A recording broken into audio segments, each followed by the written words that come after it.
Salam, oras, bejo jua, jua, jauh, salam keselamatan.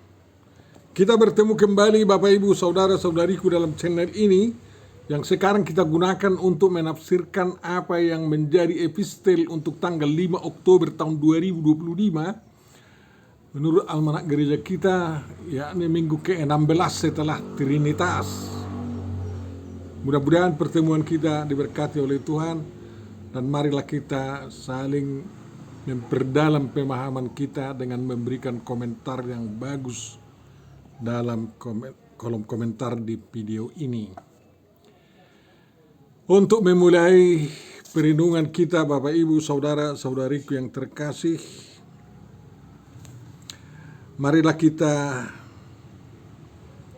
terima penyertaan dari Tuhan kita seperti dikatakan oleh Paulus kepada Timotius dalam surat yang kedua pasal 1 ayat 2. Kasih karunia, rahmat, dan damai sejahtera dari Allah Bapa dan Kristus Yesus Tuhan kita menyertai engkau. Amin. Tuhan Bapa Surgawi, kami akan merenungkan firman-Mu yang dinasihatkan oleh Rasul Paulus kepada anak rohaninya Timotius. Bukalah hati dan pikiran kami untuk memahaminya, dan doronglah kami dengan kuasa Roh Kudus-Mu untuk berbagi pemahaman demi kemajuan iman kami dalam Yesus Kristus. Amin. Firman yang akan kita renungkan Bapak Ibu Saudara-saudariku yang terkasih ditentukan dari surat Paulus yang pertama kepada Timotius. Artinya 1 Timotius pasalnya pasal 6, ayatnya ayat 11 sampai ayat 16. Mari kita baca. Tetapi engkau, hai manusia Allah, jauhilah semuanya itu. Kejarlah keadilan, ibadah, kesetiaan, kasih, kesabaran, dan kelembutan. Bertandinglah dalam pertandingan iman yang benar, dan rebutlah hidup yang kekal. Untuk itulah engkau telah dipanggil dan telah engkau ikrarkan ikrar yang benar di depan banyak saksi. Di hadapan Allah yang memberikan hidup kepada segala sesuatu, dan di hadapan Kristus Yesus yang telah mengikrarkan ikrar yang benar itu juga di muka Pontius Pilatus, kuserukan kepadamu, turutilah perintah ini dengan tidak bercacat dan tidak bercela, hingga pada saat Tuhan kita Yesus Kristus menyatakan dirinya, yaitu saat yang akan ditentukan oleh penguasa yang satu-satunya dan yang penuh bahagia, Raja di atas segala raja dan Tuhan di atas segala Tuhan. Dialah satu-satunya yang tidak takluk kepada maut, bersemayam dalam terang yang tak terhampiri. Seorang pun tidak pernah melihat dia, dan memang manusia tidak dapat melihat dia.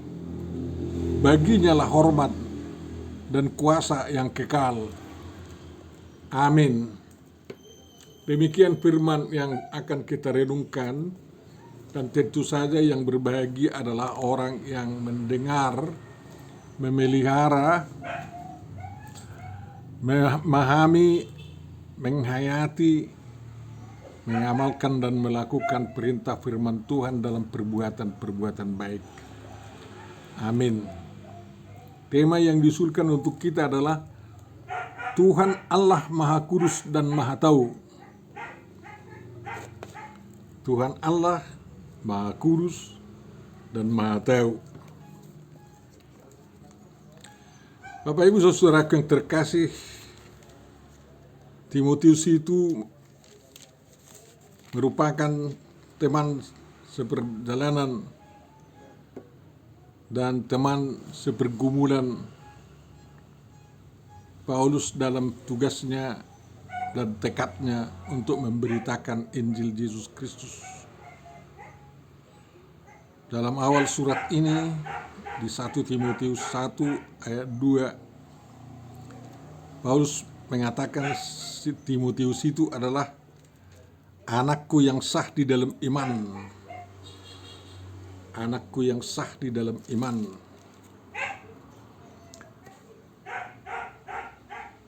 Dan di 2 Timotius 1 ayat 2 dikatakan Timotius itu adalah anakku yang kekasih.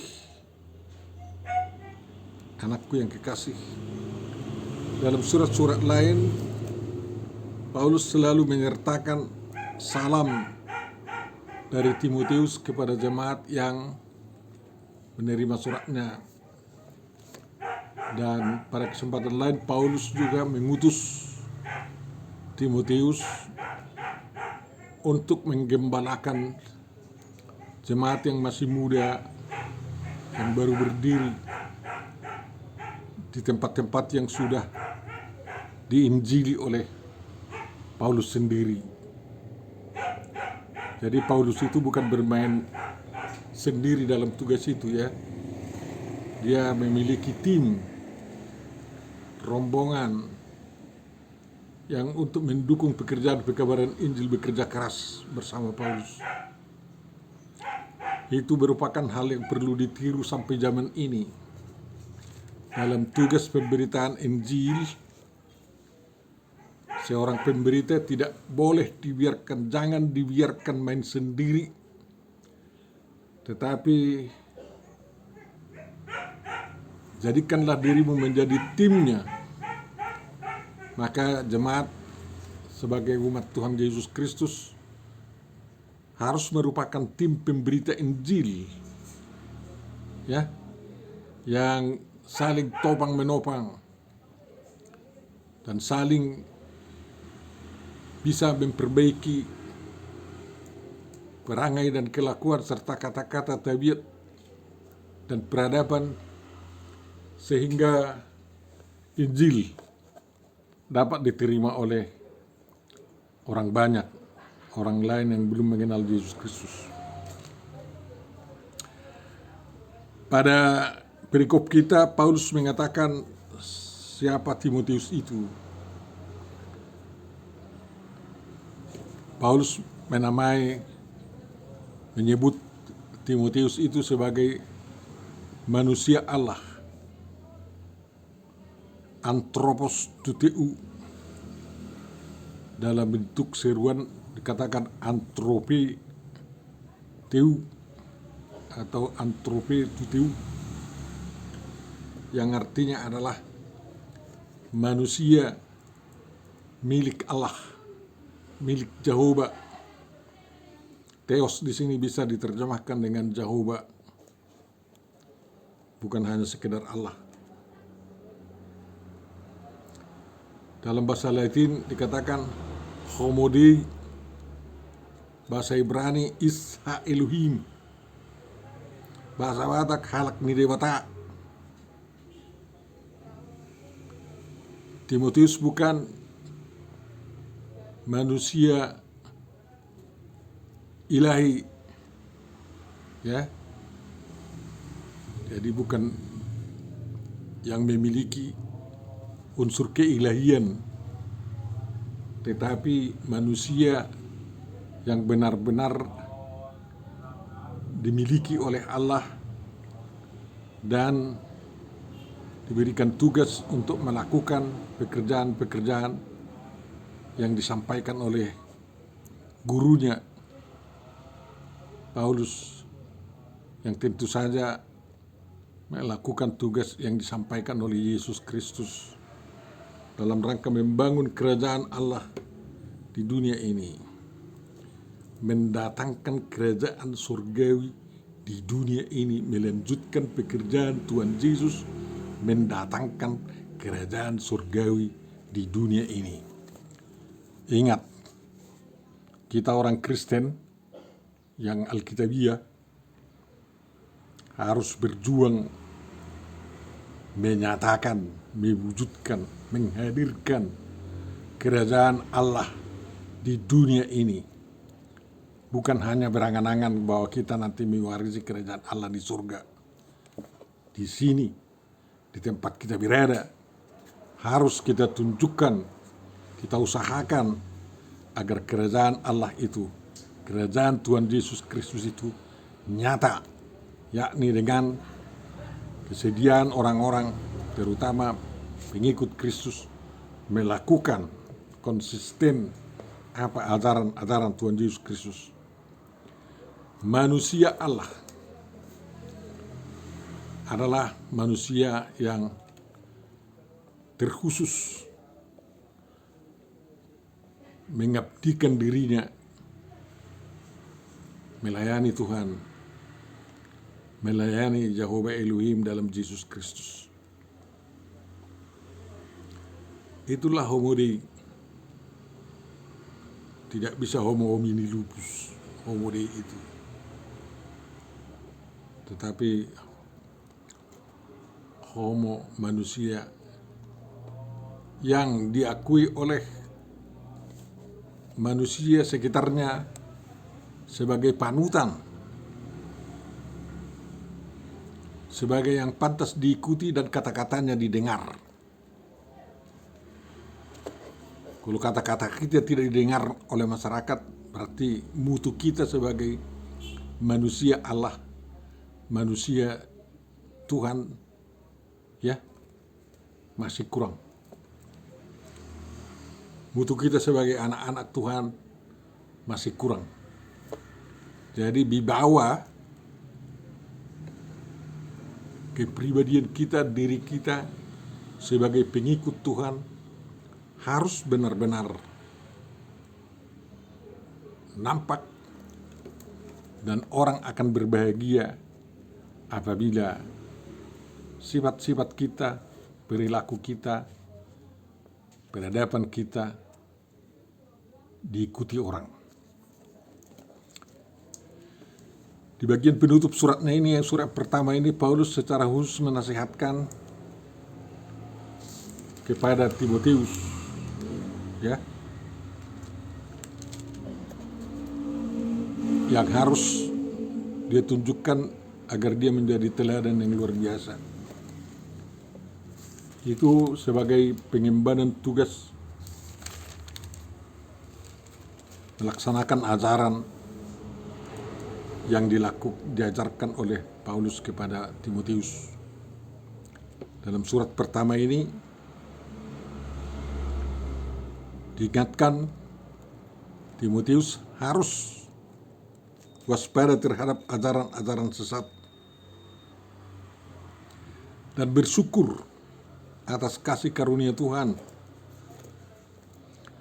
Tugas Timotius diberikan oleh Paulus yang disebut sebagai anakku, katanya dalam 1 Timotius 18, 1 ayat 18. Sesuai dengan apa yang telah dinubuatkan tentang diri Timotius, yakni untuk memperjuangkan perjuangan yang baik dengan iman dan hati nurani yang murni.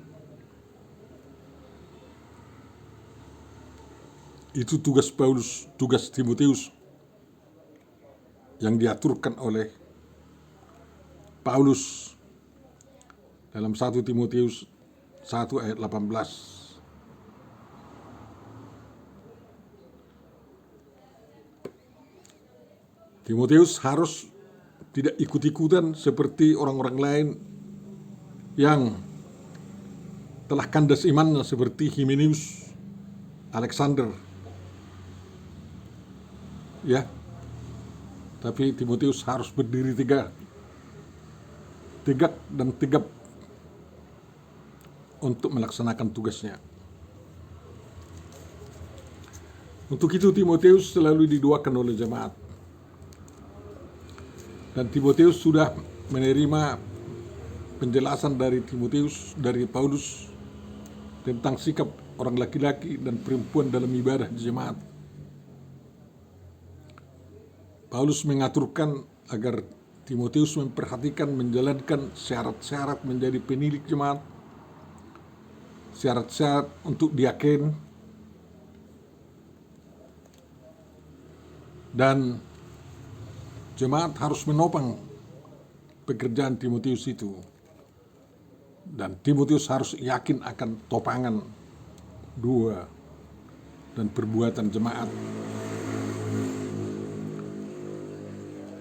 Timotius harus pandai untuk menghadapi para pengajar sesat,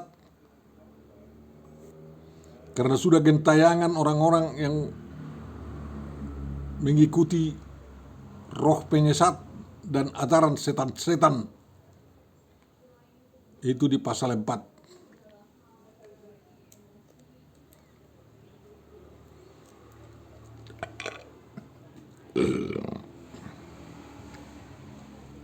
Kita bacalah itu di pasal 4, apa yang harus diajarkan oleh Timotius. Timotius diharapkan menjadi seorang pelayan Kristus Yesus yang baik, terdidik dalam soal-soal pokok iman dan dalam ajaran sehat yang telah diikutinya selama dia bersama Paulus. Dan Timotius harus menjauhi takyul, dongeng, ya, dan dia harus tegak di dalam berita historis tentang Yesus Kristus. Jangan seperti yang lain mengkarang-karang.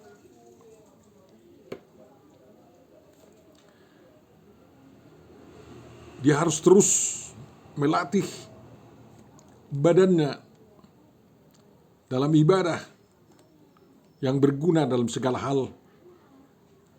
Karena ibadah itu mengandung janji, baik untuk hidup ini maupun untuk hidup yang akan datang. Itulah ibadah yang harus dikejar. Dan Bapak Ibu saudaraku yang terkasih, kunci utama pemberitaan adalah kita terus berjuang menaruh pengharapan kepada Tuhan yang hidup, juru selamat seluruh umat manusia. Dan Timotius harus mengajarkan semua pengajaran yang telah diturunkan oleh Paulus kepadanya. Dan orang tidak boleh menganggap dia rendah. Tetapi agar tidak direndahkan, Timotius harus menjadi teladan bagi orang-orang percaya dalam perkataan, dalam tingkah laku, dalam kasih, dalam kesetiaan, dan dalam kesucian.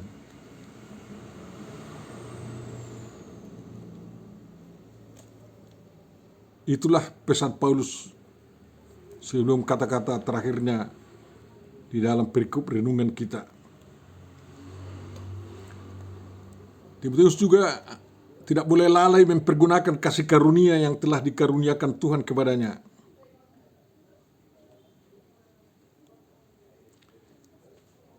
Jadi kasih karunia itu harus menjadi berkat.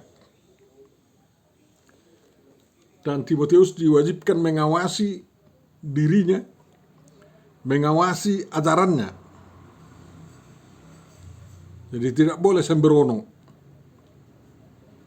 Dan itu yang menjadi teladan bagi kita sampai sekarang. Apa yang dipesankan oleh Paulus itu kepada Timotius juga dipesankan kepada kita semua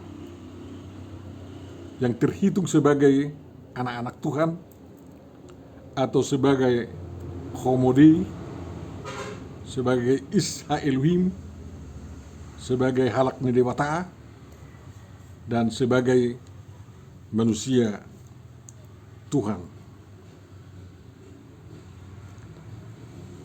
Kita harus mengadakan persekutuan yang erat di dalam persaudaraan dengan saudara-saudara seiman. kita harus mampu saling menegur. Ya, dan jangan sakit hati kalau ditegur agar demi kebaikan. Baik perempuan-perempuan maupun saudara-saudara laki-laki, baik perempuan muda, perlu diarahkan. Dan selain itu, para janda juga harus mendapat tuntunan untuk hidup sebagai janda yang mulia. Bapak Ibu saudaraku yang terkasih, bukan hanya yang wajib dilakukan disampaikan oleh Paulus kepada Timotius, tetapi juga hal-hal yang harus dijauhinya. Sebenarnya Paulus sudah mengatakan apa yang harus dijauhi oleh orang Kristen dalam suratnya kepada jemaat di Galatia yang kita baca di dalam pasal 5, ya.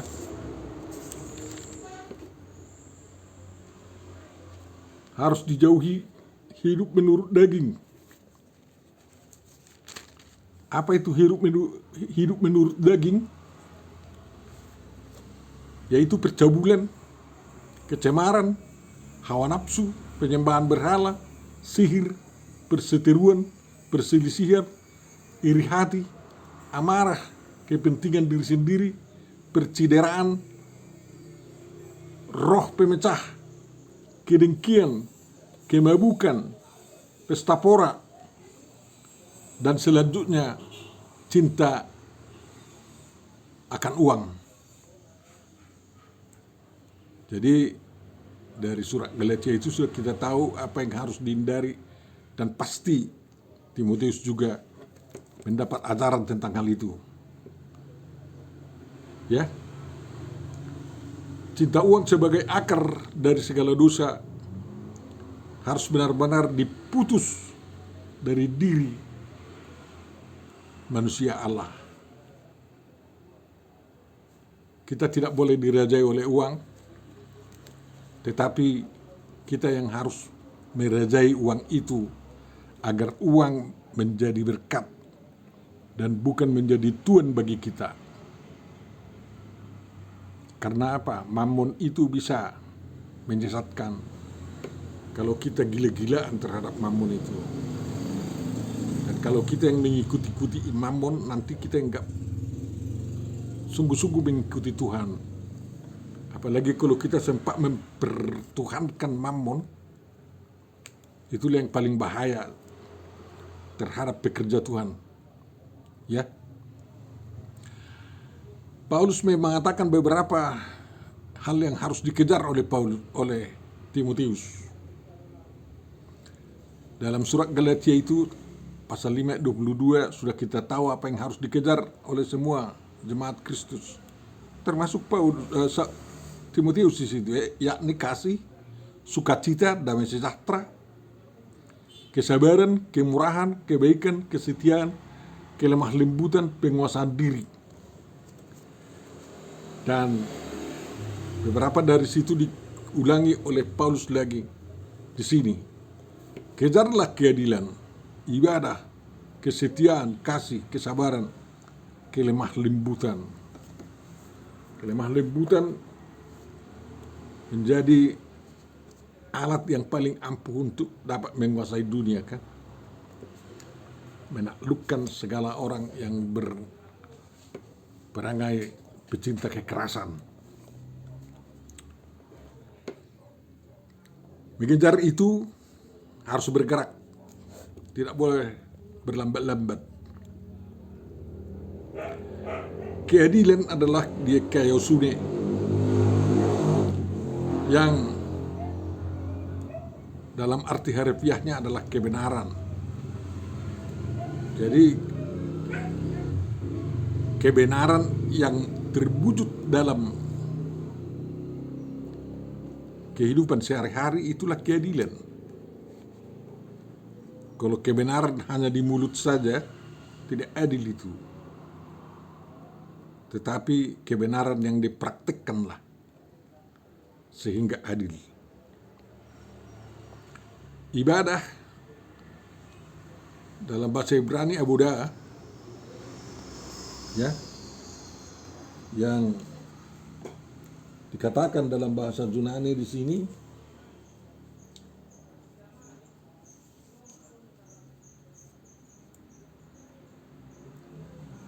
sebenarnya Eusebian,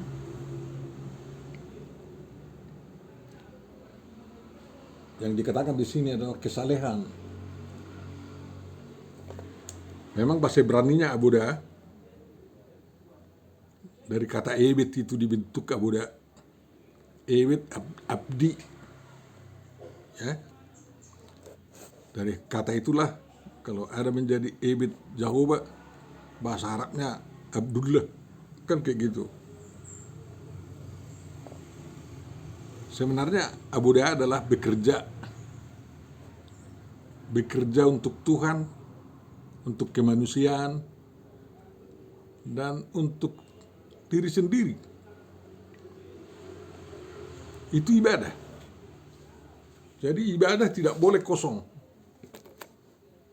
Harus kena kepada kita sendiri, kena kepada orang lain, dan kena kepada Tuhan. Dan itulah yang kita pertunjukkan di dalam setiap peribadahan kita. Kalau kita memuji Tuhan, ya Tuhan dimuliakan. Kalau kita mendengar sabda Tuhan, kita diwajibkan untuk melakukannya. Itulah ibadah. Jadi kehidupan kerohanian harus nyata dalam kehidupan keduniawian. Kan kayak gitu. Jangan ikut-ikutan dengan dunia yang kotor, tetapi duniawi yang betul-betul dikehendaki oleh Tuhan di dalam kerajaannya. Kesetiaan itu sangat berkenan dengan pisteos, dengan iman.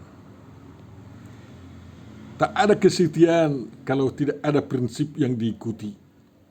Dan iman itulah kebenaran, ya, yang diikuti sampai akhir hayat, bahkan katakan Paulus sampai kedatangan Tuhan Yesus Kristus. Dan kasih itu adalah agape, kasih walaupun, kan kayak gitu. Jadi saya mengasihi kau walaupun kau membenci saya misalnya. Jadi kasih walaupun, kan kayak gitu. Kasih Tuhan terhadap kita. Tuhan tidak undur dari janjinya kalau kita mau datang dengan minta pengampunan dosa kita. Jadi kasih itu memang dalam bahasa Ibrani-nya katakan ahab, yang mencakup 4 macam kasih dalam bahasa Yunani, yakni agape, philia, sorge, eros, erotik. Jadi itulah kasih, harus menjadi berkat itu semua. Baik kasih erotik, kasih persaudaraan, kasih kekeluargaan, kasih kepada sesama, dan kasih kepada Tuhan. Semuanya harus menjadi berkat bagi kehidupan yang 3 dimensi itu. Kepada diri, kepada orang lain, kepada dunia ini, dan kepada Tuhan. Kan kayak gitu. Kesabaran, ya kesabaran membutuhkan waktu terus. Tidak tergesa-gesa. Sampai Tuhan sendiri yang memberikan bagian kita. Jadi kesabaran adalah kesediaan mendengarkan pihak lain, entah itu salah atau tidak, didengarkan dan tidak terus langsung dijawab, lalu memikirkannya dan memberikan jawaban terbaik terhadap masalah yang ada. Kelemah lembutan adalah sebagaimana dikatakan tadi, alat paling ampuh untuk mengalahkan segala kenakalan dunia ini. Karena berbahagialah orang yang lemah lembut, ya, Karena bagaimana? Bagaimana orang yang lemah lembut menurut Tuhan Yesus? Berbahagialah orang yang lemah lembut, karena mereka akan memiliki bumi. Jadi kelemah lembutan itu bisa mengalahkan kekerasan seorang diktator, ya. Bahkan mungkin pembunuh sendiri bisa kalah oleh karena kelemah lembutan kita. Dan akhirnya sadar bahwa kerjanya salah, kan kayak gitu. Jadi sangat ampuh. Makanya orang-orang barbar itu harus dilatih untuk lemah lembut, ya kan. Tapi bukan lemah lembut yang pura-pura, ya, yang tulus dan ikhlas lah. Orang Batak agak kasar suaranya, tapi hatinya lemah lembut, ya. Kemudian Timotius dinasihatkan agar bertanding dalam iman, pertandingan iman yang benar untuk merebut hidup yang kekal. Jadi ada hidup yang kekal yang penuh kebahagiaan di surga, bukan hidup yang kekal yang merana di neraka. Yang direbut adalah hidup yang kekal penuh kebahagiaan di surga, di mana Tuhan Yesus berada, yakni di bumi ini dan di surga kelak. Sekarang ini banyak sekali lawan bertanding. Hampir semua agama punya iman juga, dan itu lawan bertanding. Semua denominasi yang lebih dari 1000 denominasi dunia ini menjadi lawan bertanding dalam iman yang benar. Jadi harus dikoreksi iman itu benar atau enggak. Jangan sampai iman daripada iblis, iman kita. Iman orang iblis itu kan percaya adanya Tuhan dan gemetar oleh karena mendengar nama Tuhan, tetapi melawan terus. Iman yang benar adalah yang terus mengiyakan apa perintah Tuhan Yesus Kristus dan melaksanakannya. Jadi pertandingan kita itu sering seperti pertandingan lomba lari rintangan, kan kayak gitu. Banyak kali rintangan demi rintangan harus kita lalui, kita lompati sampai ke garis finish, kan kayak gitu. Dan ketahuilah, hadiah kita memang kita bawa-bawa. Hanya kalau tidak sampai ke finish, ya kita gagal mendapat hadiah itu, hidup yang kekal itu. Karena hidup yang kekal itu telah dianugerahkan oleh Yesus Kristus melalui penebusan keselamatan yang dianugerahkannya kepada kita, dan kita sambut, dan itu menjadi mahkota kita, dan kita harus bertanding membawanya, lomba lari bertanding, ya, bahwa imanmu, kehidupan keselamatanmu dan hidup kekalmu sudah di tanganmu, dianugerahkan oleh Tuhan, dan kau harus bawa sampai ke finish sehingga kau mendapatkannya, ya kan? Jadi nikmati buah hidup kekal di dunia ini agar kau jangan capek-capek dalam berlomba, ya, dalam lomba lari rintangan itu, kan. Ya, Bapak Ibu saudaraku yang terkasih, untuk itulah kita semua dan Timotius telah berikrar setia kepada Tuhan dan dipanggil menjadi Kristen di hadapan umat, di hadapan Tuhan, Khalik langit dan bumi yang menciptakan segala sesuatu. Kita berikrar ke sana. Dan Tuhan Yesus berikrar bahwa dia adalah Raja orang Israel. Raja. Sewaktu dia diandersub oleh Pontius Pilatus, apakah kau raja? Sudah kau katakan, itu katanya, ya. Tapi kerajaan Tuhan itu tidak datang dari dunia ini. Kerajaan itu datang dari surga, ya.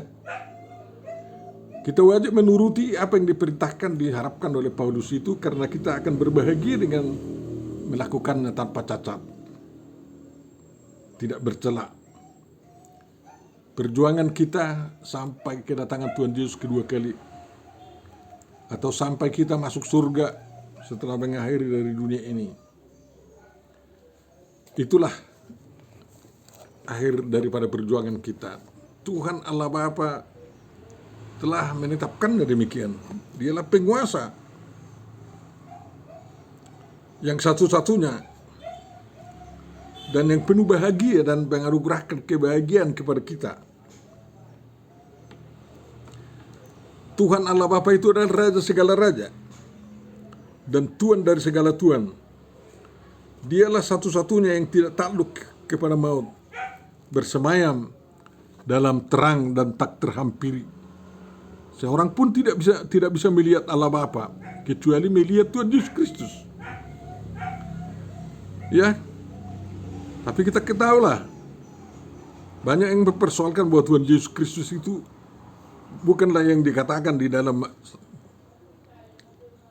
Timotius 6 ayat 16 ini. Karena Bapa adalah satu dengan anak, melihat Bapa melalui melihat Yesus Kristus itu adalah sama. Sehingga Yesus Kristuslah juga yang dimaksudkan di sini setelah dia naik ke surga. Karena Tuhan Yesus Kristus tidak takluk kepada maut. Dia bersemayam dalam terang yang tak terhampiri. Kecuali dia datang memancarkan kasih-Nya kepada kita, sinarnya. Tuhan Yesus telah di surga memang tidak pernah lagi kita lihat seperti Bapa di surga yang dinyatakan Tuhan Yesus waktu dia di dunia. Tetapi kita harus terus memberi hormat kepadanya dan kita harus mengaku dialah pemilik kuasa kekal, dan oleh karena itu dia mampu memberikan kuasa kekal kepada kita juga. Tuhan memberkati kita. Amin. Terima kasih Bapak atas renungan yang telah disampaikan kepada kami. Mudah-mudahan itu dapat kami pergunakan untuk kehidupan kami mengikut Engkau dengan setia.